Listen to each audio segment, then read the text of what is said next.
Ya, inilah anak-anak Pondok Penuai having fun di Sungai Sukacita, Sungai Kasih, dan Sungai Kuasa Roh Kudus. Ini sungai di Pondok Penuai. Gimana airnya, Silvana?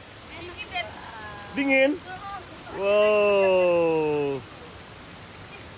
Keren. Asik banget.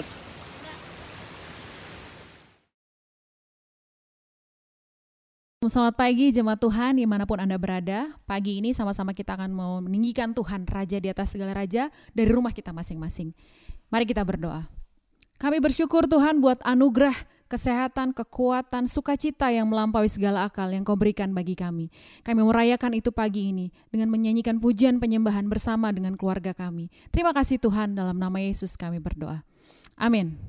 Pagi ini saya akan mengajak seluruh anggota keluarga saya, suami, istri, dan anak-anak. Saya mau setiap jemaat Tuhan juga di rumah, kita ajak keluarga kita untuk meninggikan Tuhan bersama-sama. Oke? Sepakat? Kita mau nyanyikan pujian ini. Ajaib Kau Tuhan, agung dan perkasa. Dia Raja di atas segala raja. Amin. Anak-anak siap?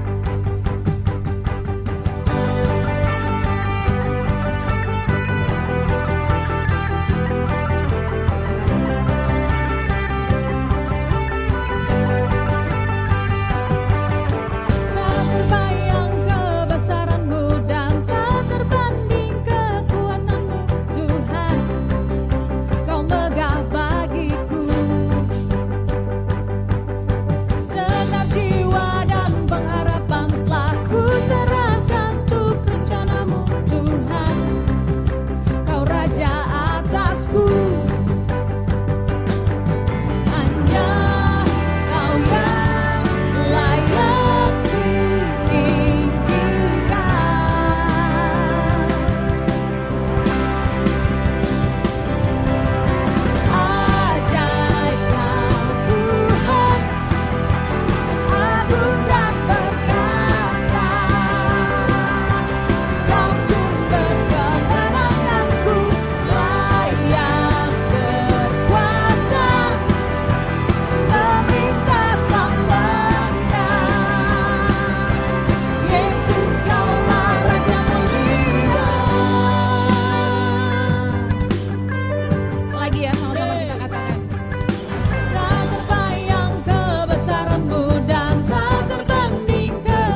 Happy Sunday buat saudara yang diberkati oleh Tuhan hari ini. Saya sedang ada di Pondok Penuai. Mungkin saudara berkata, bingung, di mana ini lokasi syuting hari ini? Ini di sungai di belakang Pondok Penuai. Di atasnya gua doa, dan ini lagi keren banget sungainya hari ini, lagi mengalir dengan deras dan airnya jernih sekali hari ini. Nah, pesan hari ini saya ambil dari Yohanes pasalnya yang ke-7. Dalam Yohanes pasalnya yang ke-7, mulai dari ayat yang ke-37 sampai dengan ayat yang ke-39. Ada sebuah lagu yang lama sekali, yang dulu kita nyanyikan. Yang pertama, saya ingat refrennya aja, saya nyanyikan refrennya aja. Sungai sukacitamu mengalir dalamku. Yes, yes, yes, yes. Nah, saya ingin saudara ingat lagu itu, nyanyikan lagu itu. Ada sungai sukacita di dalam diri saudara. Sukacita Tuhan itu adalah kekuatan saudara. Nah, lagu yang kedua, ini referennya aja, ya. Kasihnya seperti sungai, kasihnya seperti sungai, kasihnya seperti sungai di hatiku, mengalir di waktu malam, mengalir di waktu siang, kasihnya seperti sungai di hatimu. Yang ketiga, bicara tentang sungai juga. Mengalirlah kuasa Roh Kudus, mengalirlah di tempat ini, mengalirlah, oh Roh Kudus, pulihkanku. Nah, sambil sudah mendengarkan pesan hari ini, saya ingin saudara coba hafalkan 3 lagu tadi yang berkaitan dengan sungai. Yang pertama, sungai sukacita. Yang kedua, sungai kasih Allah. Dan yang ketiga, sungai kuasa Roh Kudus. Nah, hari-hari ini, 2000 tahun yang lalu, murid-murid dan 120 orang percaya. Mereka yang telah melihat Yesus naik terangkat ke surga. Dan kemudian Tuhan Yesus berpesan kepada mereka, kembali ke Yerusalem. Alkitab berkata mereka kembali ke Yerusalem dengan sukacita. Dan kemudian Tuhan Yesus dia berkata kepada mereka, tunggu di Yerusalem sampai kamu menerima janji dari Bapa itu. Nah, minggu-minggu ini, hari-hari ini adalah hari-hari di mana 120 orang murid Tuhan Yesus, mereka menantikan dengan setia. Mereka menanti dengan tekun, mereka menunggu janji dari Bapa. Walaupun waktu itu mereka belum tahu seperti apa sih wujudnya. Ketika Tuhan Yesus berkata bahwa Yohanes membaptis kamu dengan air, tetapi tidak lama lagi kamu akan dibaptis dengan Roh Kudus. Nah, mereka belum pernah melihat, belum pernah tahu, belum pernah mengalami seperti apa sih janji yang namanya pribadi Roh Kudus ini, atau penolong yang Bapa berikan kepada mereka. Tetapi mereka menanti dengan setia. Mereka menunggu dengan setia. Kenapa mereka lakukan itu? Yang pertama adalah ini, karena mereka mengenal siapa yang berjanji kepada mereka. Mereka kenal siapa yang berjanji kepada mereka. Jadi mengenal pribadi Tuhan yang berjanji, itu yang memberikan kepada murid-murid ketekunan, kesetiaan untuk mereka menunggu. Walaupun mereka belum tahu berapa lama, seperti apa ini janji Roh Kudus ketika dia datang kepada mereka. Ya, mereka tidak tahu itu. Tapi mereka tetap menunggu di loteng Yerusalem itu. Ya. Mereka tahu bahwa Tuhan yang berjanji kepada mereka itu bukanlah manusia. Sehingga Tuhan berdusta kepada mereka. Itu yang membuat mereka menunggu dengan tekun. Ya, menunggu janji dari Bapa itu. Nah, yang kedua adalah ini. Mereka menunggu karena mereka memang tidak punya pilihan lain. Satu-satunya harapan mereka adalah kuasa Roh Kudus ini. Mereka tidak punya kekuatan lain. Karena mereka minoritas, mereka kecil, dianggap sesat, dimusuhi Romawi, dimusuhi agama Yahudi pada waktu itu. Jadi mereka menunggu. Karena memang mereka tidak punya pilihan lain. Mereka tidak punya daya, tidak punya kekuatan. Dan yang ketiga, mereka menunggu. Karena Tuhan berkata pada mereka, pergi ke seluruh dunia, beritakan Injil ke segala makhluk. Dan jelas ini mandat yang sangat besar. Mandat yang sukar untuk mereka kerjakan dengan kekuatan mereka sendiri. Nah, beberapa sebab inilah yang membuat mereka betul-betul menunggu, menantikan janji dari Bapa. Walaupun sekali lagi mereka belum tahu wujudnya seperti apa janji Bapa tentang Roh Kudus ini. Oke? Nah, dalam Yohanes pasal yang ke-7 saya ingin kita lihat bersama-sama dalam ayat-ayat ini. Sekaligus ayat ini merupakan kunci bagaimana kita bisa menerima janji dari Bapa ini. Bagaimana kita menerima kuasa Roh Kudus yang dijanjikan ini. Dan saya percaya bahwa hari-hari ini kita sedang ada pada satu situasi di mana kita tidak bisa hidup dengan kekuatan akal kita. Kita tidak bisa hidup dengan kekuatan pikiran kita. Kita juga tidak bisa hidup dengan kemampuan jasmani kita. Kita membutuhkan kuasa Roh Kudus hari-hari ini. Itu yang dikatakan dalam Zakaria pasal yang keempat, ayat yang ke-6. Bukan dengan kuatku, bukan dengan kegagahanku, tetapi oleh kuasa Roh Kudus, kata Tuhan.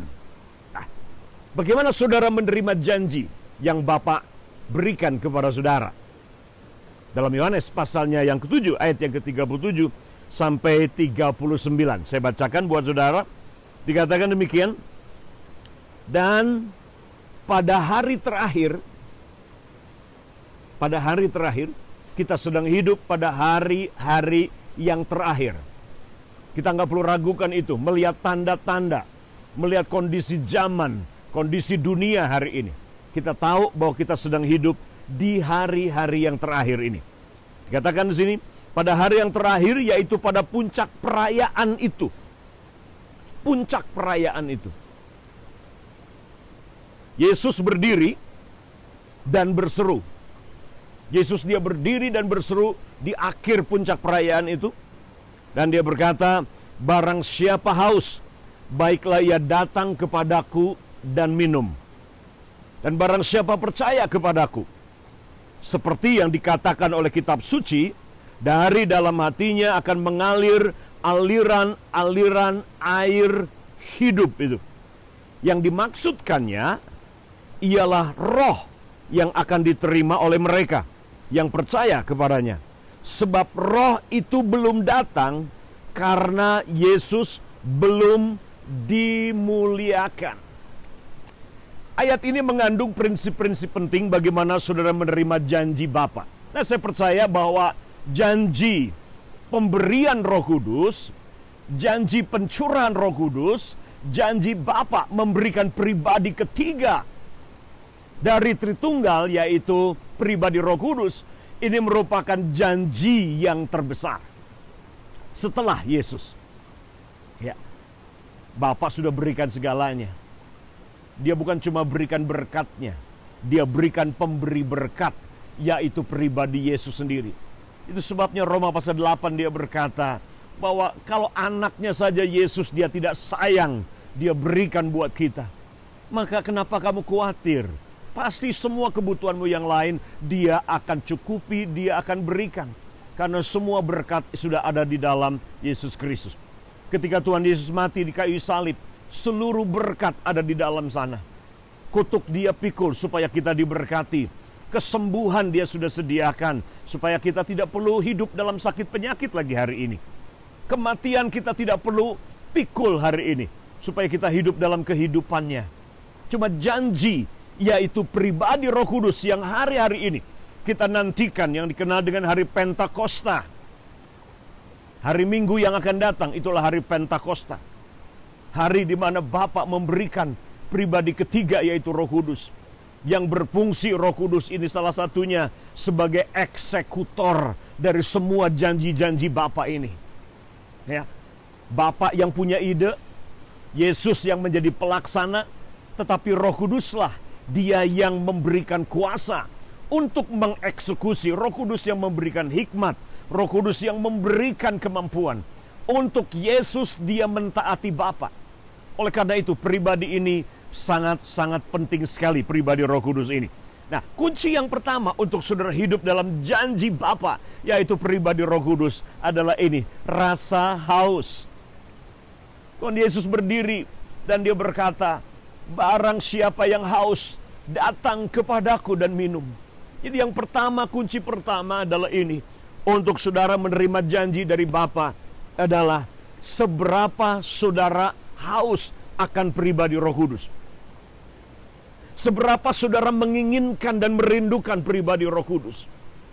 Nah, ini penting sekali. Bapa ingin tahu apakah saudara serius, apakah saudara betul-betul membutuhkan, apakah saudara betul-betul menginginkannya, apakah betul-betul saudara haus. Nah, banyak air di sini. Tetapi air ini tidak mungkin saya minum. Kenapa? Karena saya tidak ada dalam posisi yang haus. Saya tidak akan cari air kalau saya tidak haus. Saudara, itu sebabnya ketika saudara sedang menantikan janji dari Bapa ini, dan khususnya janji yaitu pribadi Roh Kudus yang merupakan sumber dari segala sesuatu yang kita perlukan dalam hidup ini, yaitu pribadi Roh Kudus. Penting, kunci yang pertama adalah ini, rasa haus, rasa lapar dalam hidup kita. Dan Tuhan Yesus Dia berjanji, Matius pasal yang ke-5, barang siapa yang haus, dia akan dipuaskan. Orang yang haus dia akan dipuaskan, akan dikenyangkan. Kalau saudara lapar, saudara akan dikenyangkan oleh Tuhan. Karena Dia tidak akan mungkin membiarkan saudara yang haus dan lapar, saudara mati karena kehausan, dan saudara mati karena saudara kelaparan. Tuhan, Dia Bapa yang baik. Dia Bapa yang baik. Oleh karena itu, ini kunci yang pertama. Apakah saudara rindu? Apakah saudara haus akan Roh Kudus? Seberapa saudara menginginkan kuasa Roh Kudus? Nah, ketika kita berdoa, nah itu yang paling penting. Salah satunya yang Tuhan tanya pada kita adalah, seberapa kamu membutuhkan doa ini? Seberapa besar kamu menginginkan yang kamu doakan ini? Itu penting, saudara. Nah, tentunya hanya hati saudara yang tahu dalam hal ini. Rasa haus itu yang pertama. Tapi yang kedua adalah ini. Penting yang kedua adalah saudara datang kepada Yesus. Datang kepada Yesus. Ya, ini yang kedua. Saudara haus, kalau saudara diam saja, saudara pasif tidak berbuat apa-apa, maka saudara tidak akan terpuaskan rasa haus saudara. Kalau saudara lapar dan saudara hanya diam menunggu, saudara bisa mati kelaparan. Dan kalau itu terjadi, jangan salahkan Tuhan. Oleh karena itu yang kedua adalah ini. Setelah saudara haus, setelah saudara lapar, maka saudara datang kepada sumber air itu. Saudara haus, datang di mana air itu berada. Datang ke sumber air. Buka kulkas saudara, ambil gelas, masukkan ke dispenser saudara, pencet air yang saudara inginkan. Kalau saudara tidak lakukan ini, kalau saudara dehidrasi, saudara kelaparan, saya beritahu, jangan salahkan Tuhan. Hari-hari ini bukan waktunya untuk saudara pasif. Banyak orang yang rindu, orang yang tahu Tuhan ingin memberkati. Tahu Tuhan sudah berikan janji-janji yang luar biasa untuk kehidupan saudara, keluarga, maupun bisnis saudara. Tetapi banyak yang pasif menunggu. Berdoa untuk uang, berdoa untuk berkat, kita pasif menunggu. Menunggu uang untuk turun dari langit, yang tentunya itu tidak akan terjadi. Langkah yang kedua, setelah saudara haus adalah ini. Datang kepada sumber air itu. Siapa sumber air? Yesus Kristus sendiri. Sungai ini mengalir, salah satunya karena ada mata airnya. Ada sumber mata air, sehingga sungai ini bisa mengalir, saudara. Jadi datanglah kepada Yesus ketika saudara haus. Jangan datang kepada dukun, jangan datang kepada manusia pertama-tama. Jangan andalkan manusia yang terbatas. Ketika saudara rindu dan haus, datang kepada Tuhan yang sumber mata air yang tidak pernah kering bagi kehidupan saudara. Ini yang kedua. Yang ketiga adalah ini. Tindakan yang perlu saudara lakukan adalah ini. Minum. Haus itu yang pertama, rindu. Kedua, datang dalam doa dan minta kepada sumber air kehidupan. Dan yang ketiga, percaya saudara sudah menerimanya. Minum, ambil tindakan. Karena ketika saudara berdoa, dia menjawab doa saudara. Dia siapkan yang saudara butuhkan. Kalau saudara hanya sekedar datang ke dispenser dan kemudian taruh gelas di situ, saudara sudah pencet tombolnya sehingga air keluar, tetapi kemudian gelas yang berisi air ini saudara hanya pegang. Saudara tidak pernah masukkan ke mulut saudara. Saudara, maka air itu tidak bermanfaat sama sekali. Karena itu, langkah yang ketiga adalah ini, saudara harus minum. Minum, saudaraku, minum. Ya, ini yang sangat penting sekali. Artinya, saudara menerima janji Tuhan dengan iman. Menerima dengan penuh kesungguhan. Iman yang disertai dengan tindakan. Minumlah, bertindaklah, berbuatlah sesuatu dengan apa yang ada pada saudara. Jangan diam. Ingat saudara, prinsip Tuhan selalu bekerja. Ketika puluhan ribu orang perlu diberi makan, dan pada waktu itu yang ada cuma 5 roti 2 ikan. Tuhan Yesus, dia tidak marah, tidak komplain, tidak stres, dan berkata, bagaimana mungkin? Bagaimana aku mau kasih makan puluhan ribu orang ini? Yang ada cuma 5 roti dan 2 ikan. Hari itu Tuhan Yesus dia berkata, apa yang ada padamu? Dan kemudian anak kecil, bekal makan siangnya dia bawa kepada Yesus. Dengan apa yang ada, dari situ Tuhan buat mujizat. Dengar ini saudara, Tuhan akan buat mujizat dari apa yang ada pada saudara. Dan ketika saudara mulai ambil tindakan, berbuat sesuatu dengan apa yang ada pada diri saudara. Jangan takut, melangkahlah dengan percaya. Nah, yang keempat adalah ini, percaya. Haus, datang pada Yesus, minum artinya menerima, saudaraku. Nah, tapi yang keempat adalah ini, percaya. Percaya. Kata percaya di sini bukan kata yang pasif, tetapi ini iman yang aktif. Itu sebabnya Yesus berkata dalam Yohanes 7, barang siapa percaya kepadaku, maka dari dalam hatinya akan mengalir aliran air kehidupan. Seperti sungai di mana saya berada saat ini. Mengalir, dan mengalir, saudaraku. Mengalir. Dan kunci yang kelima adalah ini. Miliki hati untuk saudara memuliakan Tuhan. Dikatakan dalam ayat 39 bagian terakhir, Roh Kudus belum datang. Kenapa? Karena Yesus belum dimuliakan. Yesus belum dipermuliakan. Yesus belum ditinggikan. Yesus belum diangkat tinggi-tinggi dalam kemuliaan. Kunci yang kelima untuk saudara menerima janji dari Bapa di surga, janji pribadi Roh Kudus ataupun janji yang lain dalam kehidupan adalah ini, memiliki hati yang ingin melihat Yesus dimuliakan. Punya hati untuk menjadi berkat dan memberkati orang lain.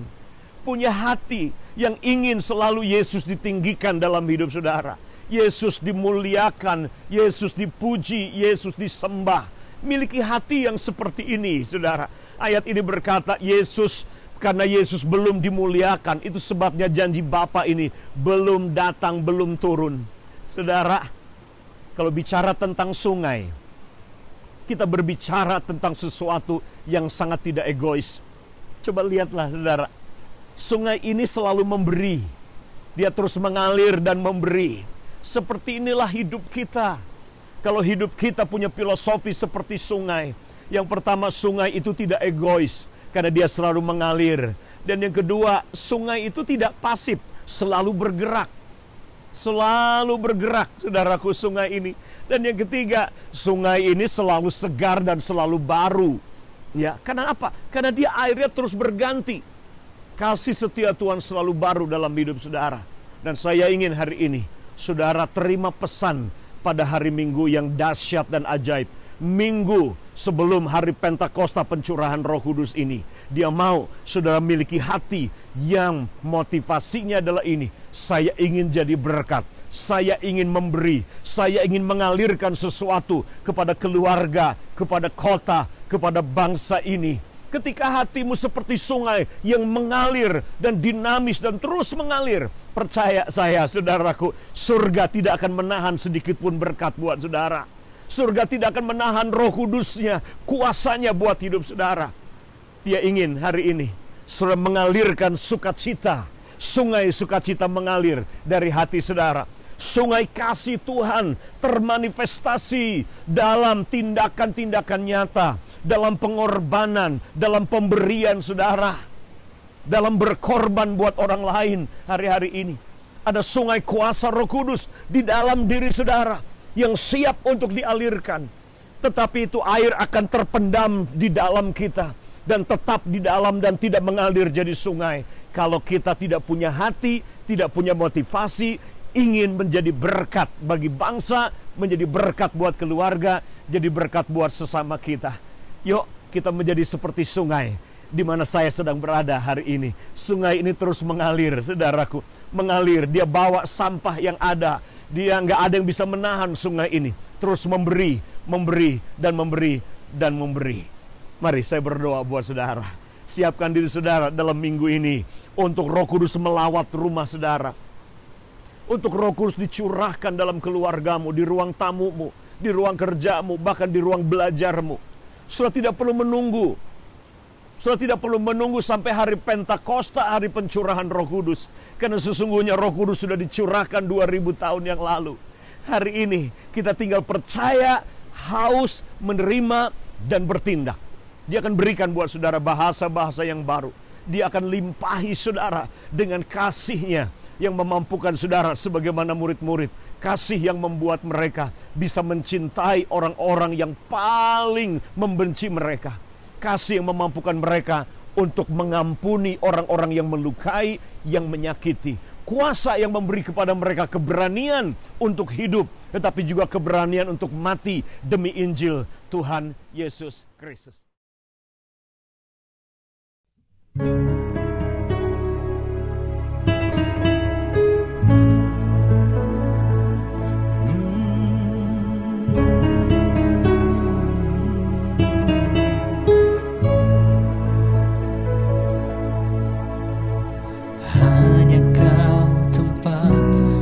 Berlindung,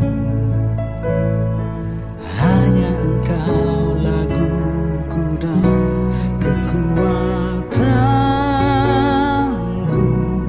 Izinkanlah ku datang menyembah, membawa syukurku.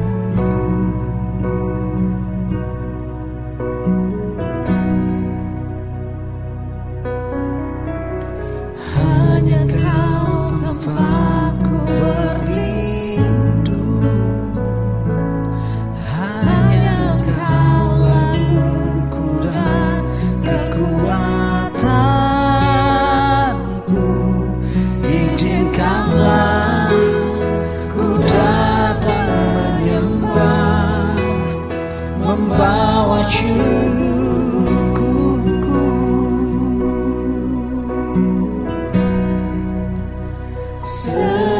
Sedalamnya hatiku Kau pun tahu,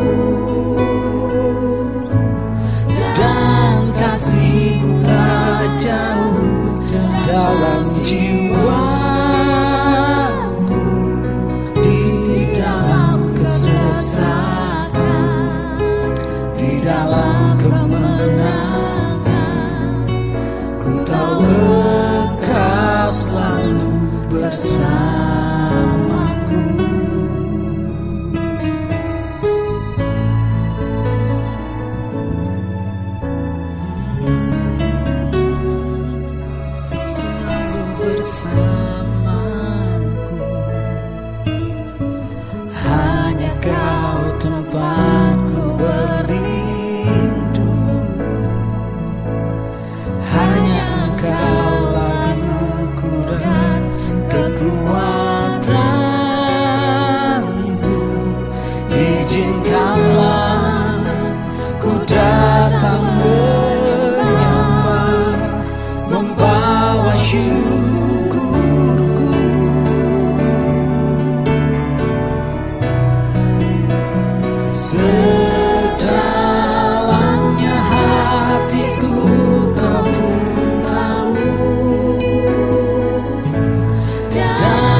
rasakan di dalam kemenangan. Ku tahu Engkau selalu bersamaku.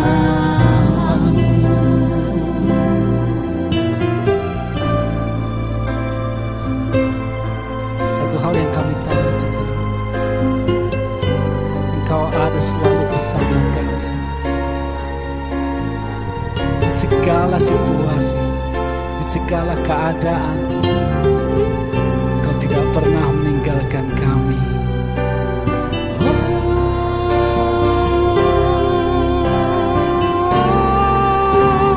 Sedalamnya hatiku Kau pun tahu,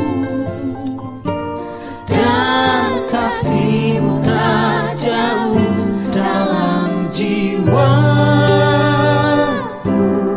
Di dalam kesesakan, di dalam kemenangan, ku tahu Engkau selalu bersamaku. Sedalamnya hatiku Kau pun tahu, dan kasih-Mu tak jauh dalam jiwaku. Di dalam kesesakan, di dalam kemenangan, ku tahu Engkau selalu bersamaku.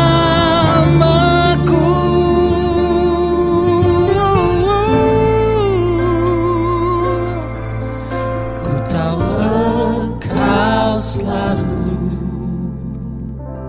bersamaku.